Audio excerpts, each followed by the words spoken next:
Some interesting numbers on Kevin Millwood. Last 3 starts, innings 1 through 4, just 1 earned run and 6 base hits. Innings of 5 beyond, 9 earned runs and 13 base hits. Millwood was perfect through 4 1/3 last night, and then he gave up 3 runs. Had one bad inning. Some balls fell in, and they took advantage. But our guys battled back, and the team got the win, and ultimately that's all that matters. Stuff was really. Oh man! Harsh. It was on your bag slightly. He's getting better.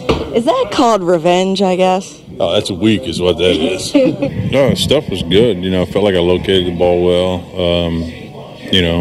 My 4-seamer was cutting a little bit. My 2-seamer was sinking. When I threw my breaking pitches early, it did what I wanted it to do.